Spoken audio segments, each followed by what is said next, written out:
Dios les bendiga. Qué bueno reflexionar sobre el hecho de que la vida del hombre es bien paradójica. Aquellas cosas que no quisiéramos en nuestra vida son el miedo, la enfermedad, la inseguridad, las decisiones equivocadas, las falsas expectativas y aún ser libre del pecado que sabemos que nos lleva al fracaso. Pero esa es como nuestra lucha diaria. Pero cada vez que nos acercamos a Dios, Él nos ofrece todas las soluciones perfectas para esas necesidades en nuestro viaje terrenal hacia la eternidad, hacia la trascendencia. Por eso quiero iniciar hoy este seminario que se llama La perfecta ley de la libertad. Y si es perfecta es porque no le falta nada. Si es perfecta es porque produce todos los resultados que menciona que va a producir.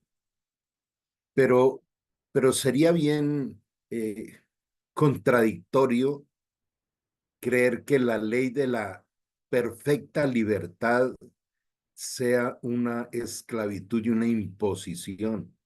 No habría libertad. Entonces, te invito a que viajemos durante 7 domingos con esta temática que tiene la garantía de ser perfecta para transformar vidas. Y creo que un escenario que nos presenta de entrada es, estamos dispuestos a identificar aquellas cosas que no nos dejan ser libres. Entonces, bueno, vamos a entrar en nuestra temática de hoy.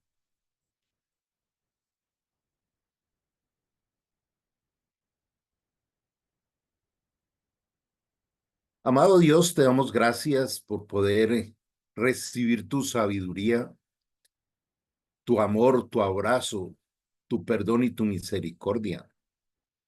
Queremos pedirte, Señor, que te apropies de nuestro corazón, de nuestro destino y abras nuestra mente para poder comprender y recibir esa palabra eterna, infalible, que penetra hasta lo más profundo de nuestro ser para producir lo que tú anhelas. Gracias por amarnos tanto y por tu misericordia abundante en esa espera a que aceptemos tu invitación. Ayúdanos, Señor, a estar apasionados por tu perfecta ley de la libertad. Te lo pedimos en el nombre de Jesús y te damos gracias, Señor. Amén. Está en Santiago 1:25 y quiero hacerle una introducción para que podamos irnos enfocando en lo que Dios quiere. La perfecta ley de la libertad, en primera instancia, dice, mas el que mira atentamente, desde aquí está hablando de enfoque, mirar atentamente, dejarnos guiar. Mira atentamente en la perfecta ley para no desviarnos de ahí, no salirnos a la derecha ni a la izquierda. La de la libertad y persevera en ella. Entonces es mi guía, mi enfoque, mi mirada. El perseverar es no desviarme de ahí. No siendo oidor olvidadizo, sino hacedor de la obra. Este será bienaventurado en lo que hace. Una aventura buena es la que produce resultados, aún más allá de lo que esperamos. Una aventura buena es la que nos maravilla, la que nos sorprende, y es lo que Dios quiere. Todo lo que Él hace es maravilloso. De alguna forma, estamos diseñados de tal manera que no podemos mirar hacia dos lados al tiempo. Lo insiste fijando los ojos en Jesús, dicen Hebreos, fijando la mirada en las cosas de arriba, dicen Colosenses. Y aquí nos dice, mira atentamente la perfecta ley, es decir, concéntrate en ella, medita en ella, pero practícala.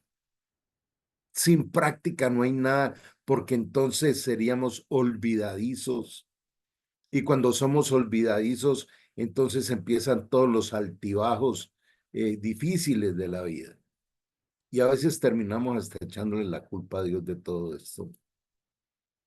Este versículo es clave porque define la ley de la libertad como algo que no solo debe escucharse, sino también practicarse.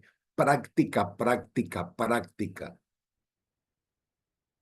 Y cuando se han hecho estudios muy profundos, científicos del cerebro, el cerebro funciona por experiencias prácticas, por ritmo, repetición y recompensa. Son las cosas que motivan al cerebro. La verdadera bendición proviene de poner en práctica la palabra de Dios y no hay otra manera de vivir la vida. Aún por respeto a Dios, porque Él se tomó el trabajo de diseñar y diseñarnos para Él, para disfrutar de su amor. Si Dios es amor, su única intención es que vivamos en el amor de Él, no en las emociones humanas. El segundo aspecto es que la ley que nos libera del pecado. Pecado es fracaso. Entonces, si yo no quiero ir de fracaso en fracaso, sino que quiero ir de victoria en victoria, tengo que permitir que esa ley práctica en mi vida me permita ser libre de los fracasos, del pecado. Y vamos otra vez analizando un aspecto que menciono con frecuencia y es que Dios nunca nos ha dicho, mira, te aconsejo, ¿qué piensas? No sé si te gusta. La palabra de Dios dice, te es necesario, punto. Te es necesario. La ley de la libertad se refiere a la liberación del poder del pecado mediante Jesucristo. Este es un mundo con un sistema perverso de maldad que si no tenemos esa liberación del poder que tiene la maldad, viviremos esclavos por la maldad. Los creyentes a través de la gracia, de la obra de amor que Jesús hizo por nosotros, no estamos sujetos al yugo de la ley mosaica como sistema de reglas externas. Ya las normas de los rituales, de las tradiciones, de los procesos religiosos, no tienen cabida en la gracia, sino que a través del Espíritu Santo somos liberados para vivir una vida justa y santa. Ahora, yo sé que esa palabra santo viene ya con una connotación previa religiosa y dicen, no, yo no soy de esos, de la aureola encima. Eh, Santo quiere decir apartado para Dios. Santo quiere decir elegido por Dios para perfeccionarnos. El que comenzó la buena obra en nosotros la terminará. Entonces, nos da identidad de hijos, nos da identidad. Una vida justa es hacer la voluntad de Dios que es justa, hacer la voluntad de Dios que sirve, hacer la voluntad de Dios que es a través de los canales del amor para llevar la esperanza que no defrauda a los que están sufriendo y poder atravesar fortalecidos las circunstancias que Dios permite en nuestra vida. Esta libertad, sin embargo, no significa licencia para pecar. Dios no nos libera del pecado para volver a terminar esclavos del pecado, sino la libertad para obedecer a Dios por amor. Quiero resaltar esto. Recordemos, y lo vamos a ver en algún momento, el gran mandamiento, amarás. La voz que sale del corazón de Dios para tu vida y la mía es amarás. Y si yo empiezo, pero es que no sé cómo se hace, es que no es con nuestro estado emocional ni con nuestro ego que condiciona todas las cosas. Es decir, Señor, ama a los demás a través mío. Ese creo que es una de las oraciones más sensatas que hay. Alguna vez Dios me hacía entender que si Él soltara todo su amor a través nuestro para amar a los demás, no lo resistiríamos. Pero Él nos llena de su amor. Y entonces, cuando uno ama, disfruta la obediencia. Por eso una y otra vez el Señor dice, el que me ama, practica mi palabra. El que me ama, me sirve. El que me ama es embajador del reino. El que me ama es mi colaborador. Eso es amor. Y la tercera es la ley del amor. Jesús resumió la ley de los mandamientos del amor en amarás, como lo decía ahora, al Señor tu Dios con todo tu corazón. Quiere decir que no lo puedo tener parcelado, no lo puedo tener dividido. Es todo para Él. Con toda tu alma. Con toda tu alma es con los pensamientos, emociones y decisiones. Con toda tu mente ese enfoque. Y amarás a tu prójimo como a ti mismo. ¿Qué es amar al prójimo? Es contemplar, comprender y ayudar. Lo enseño mucho en los seminarios. ¿Cuál es el veneno del ego y del pecado? Mirar, juzgar y reaccionar. Pero el amor de Dios, él los contemplaba y tenía compasión de todos y nos invita a eso. Contemplar, comprender y ayudar es la forma de amar al prójimo, no de juzgar, de señalar y de amarnos a nosotros mismos al entender que somos diseño de Dios. Esta ley del amor es la que otorga libertad porque guía al creyente a vivir en común unión con Dios y en paz con los demás. La paz os dejo, mi paz os doy, dijo Jesús, producto de la común unión de los dos espíritus, del Espíritu de Dios y de nuestro espíritu, como dice Primera de Corintios 6:17, porque el que se une al Señor, un solo espíritu es con él. Entonces recibimos la naturaleza divina, que es la naturaleza del amor y la libertad y la justicia, y la comprendemos por la sabiduría que Él trae.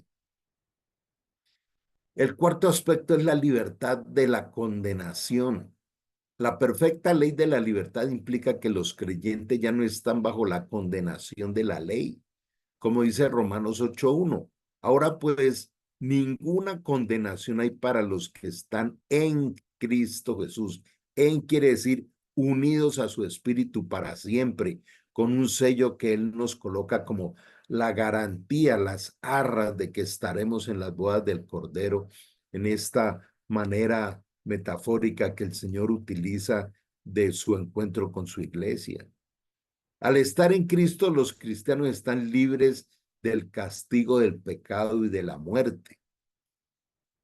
El quinto aspecto es la obediencia activa a la palabra de Dios. Obediencia activa, me gustó ese término, lo incorporaré a partir de hoy.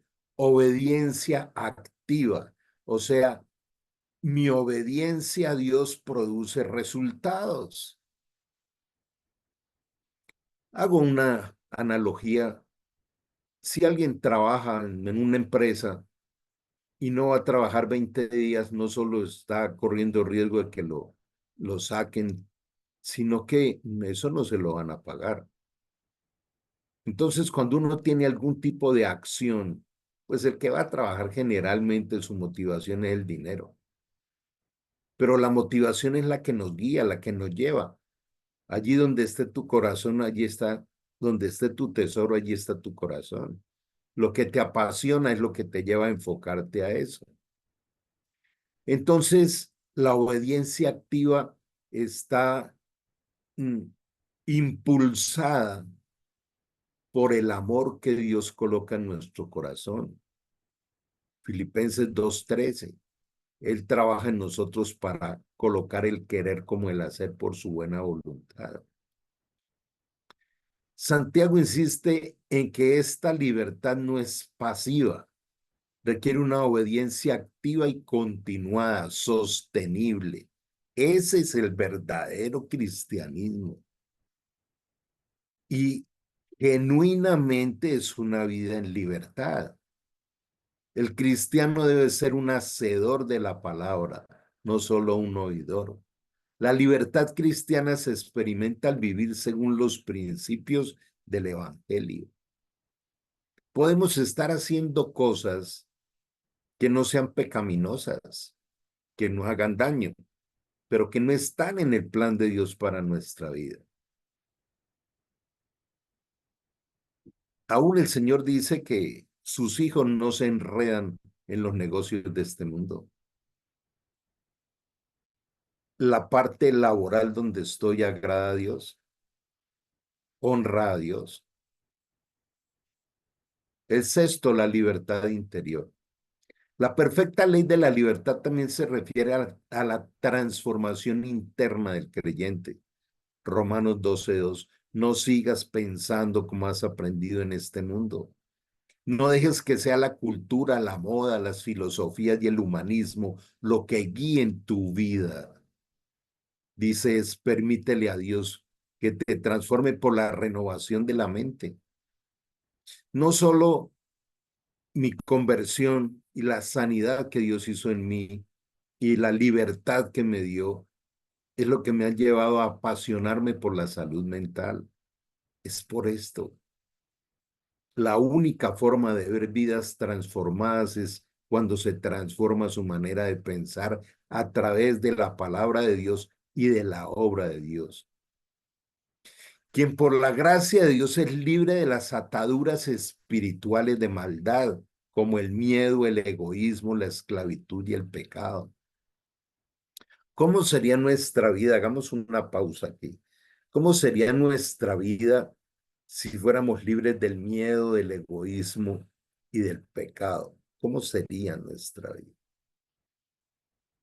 Tratemos de mirarla.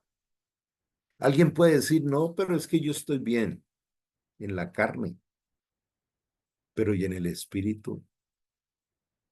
Ahora va terminando este año 2024 y las empresas hacen inventario para hacer toda una programación para la vigencia entrante. Si lo hace una empresa, ¿no tendríamos que hacerlo nosotros? ¿Cómo fue mi año? ¿Qué cosas siguen allí haciéndome daño, haciéndole daño a otros y deshonrando al Señor? ¿Qué cosas hay en mi vida que no agradan al Señor y que Él dice, entrégamelas y yo te transformo, porque no es por fuerza de voluntad? En resumen, la perfecta ley de la libertad en la Biblia combina la obediencia de los mandamientos de Dios con la liberación del pecado. Entre más practico la palabra, menos pecado llegará a mi vida. Y esto es a través de la gracia de nuestro Señor Jesucristo, el llamado a vivir en el amor de Dios y el amor al prójimo. ¿Por qué uno de los mandatos de Dios, que es el orar siempre, cuesta tanto? Primero, porque no hemos entendido que parte de la perfecta ley de la libertad es en la común unión con Dios, y esa común unión comienza en el nuevo nacimiento, pero se sostiene a través de la oración eficaz. Por eso dice por allá en uno de los evangelios, oren para que no caigan en tentación. O sea, la oración es una protección porque produce luz, porque produce sabiduría, porque produce revelación, porque produce el potenciar el desarrollo de las virtudes que Dios diseñó dentro nuestro. Entonces, así que si el Hijo los hace libres, ustedes son verdaderamente libres.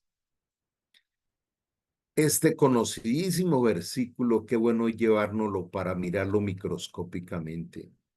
Así que, ¿de verdad eres cristiano? ¿De verdad que has tenido un encuentro con Jesús? Entonces muéstrame tu libertad, diría el libro de Santiago, donde dice, muéstrame tus obras sin fe, yo te mostraré las obras de la fe. Dios nos está invitando hoy a hacer un inventario de si somos verdaderamente libres. ¿Qué cosas todavía nos oprimen, nos atan, no podemos superarlas? Y por eso Jesús dice, mira, a través de la perfecta ley de la libertad, yo te entrego vida abundante, ya aquí, comenzando porque coloco eternidad en tu corazón. Juan 10:10 dice, el perverso y maligno príncipe de este mundo solamente se dedica a robar, matar y destruir, pero yo he venido para darte vida y vida en abundancia. Tu vida es una abundancia de reino. Reino es riqueza y las riquezas son eternas, las riquezas del reino de Dios. Entonces, en esta segunda parte vamos a revisar cuáles serían esos indicadores de tener una vida abundante. El primero es una relación continua, cercana con Dios.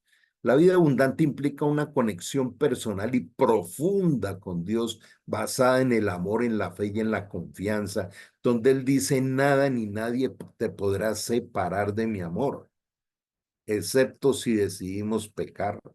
La paga del pecado es muerte, dice en Santiago 1, que si nosotros aceptamos la tentación y caemos en pecado, se corta la relación con Dios. A través de Jesús las personas pueden acercarse a Dios como su Padre Celestial, disfrutar esa paternidad. El segundo aspecto de la vida abundante es la paz interior. Jesús ofrece una paz que supera las circunstancias terrenales. Yo no doy la paz que de este mundo, dice el Señor.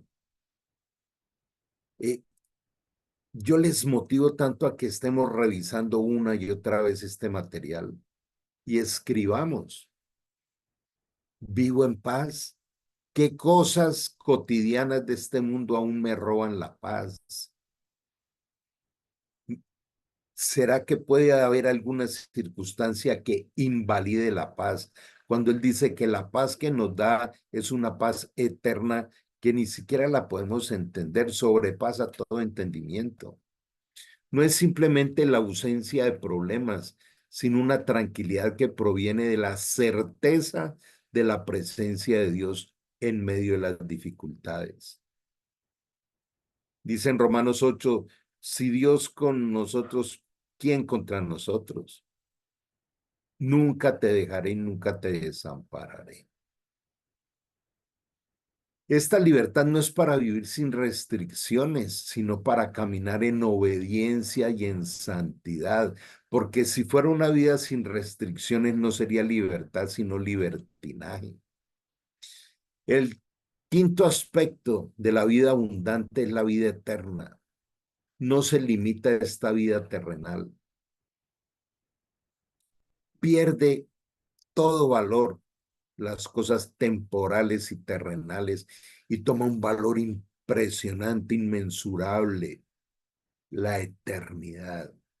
Se disfruta desde ahora la eternidad.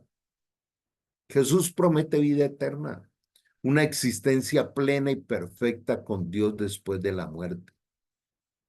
Por eso aún Pablo y Pedro dicen en la palabra de Dios, ya nos queremos ir a recibir esa corona de gracia que el Señor nos tiene, pero nos toca quedarnos aquí porque ustedes son lentos para aprender. La tenían clara. Dejando lo que queda atrás, prosigo hacia la meta del supremo llamamiento, hacia el tribunal de Cristo, es lo que decía el apóstol Pablo. El sexto aspecto de la vida abundante es el amor incondicional. Jesús enseña y ejemplifica el amor sacrificial e incondicional. Los seguidores de Cristo son llamados a amar a los demás como Él nos ha amado. El verdadero amar al prójimo está descrito en manera pormenorizada en 1 Corintios 13. El amor no busca lo suyo, el amor no juzga, no señala, el amor es sufrido, el amor es sacrificial. El pseudoamor del ego reclama todo el tiempo, señala todo el tiempo, se queja todo el tiempo, quiere más porque es insaciable. Cuando se descubre y se vive este amor, es donde desde el fondo del corazón se puede decir, ya no vivo yo, Cristo vive en mí. El séptimo aspecto de la vida abundante es que hay un sentido de vida. Hay algo que me apasiona en este tránsito día a día. Un día habla otro día, dice la Escritura. Es propósito y misión. La vida abundante incluye un sentido de misión y propósito divino. ¡Wow! Dios nos está teniendo en cuenta para decirnos, mira, ustedes son mis embajadores. Padre, así como me enviaste, yo los envío a ellos. Estamos teniendo esa investidura de embajadores. Estamos transmitiendo todo lo que recibimos del Señor. Los creyentes son llamados a servir a Dios y a los demás y a extender el mensaje del Evangelio. El octavo aspecto es el fruto del Espíritu. La vida en Cristo produce el fruto del Espíritu. Amor, gozo, paz, paciencia, benignidad, bondad, fe, mansedumbre y templanza.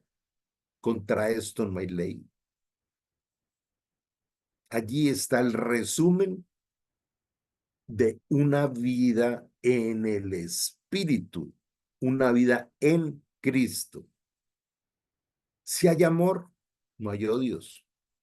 Si hay amor, no hay queja. Si hay amor, no hay resentimientos. Si hay amor, no hay contiendas ni presiones, ni hay juicio. Si hay gozo, no hay tristeza, no hay depresión, no hay ataques de pánico,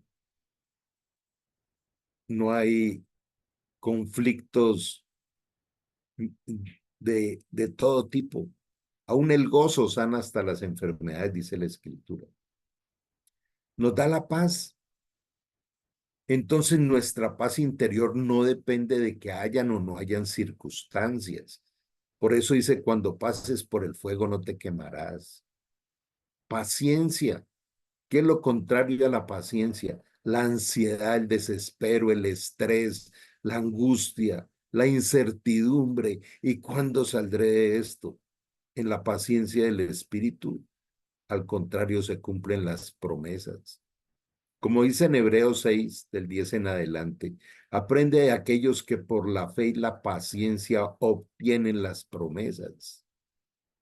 Benignidad es esa plenitud, en su presencia y plenitud de gozo, dicen los salmos.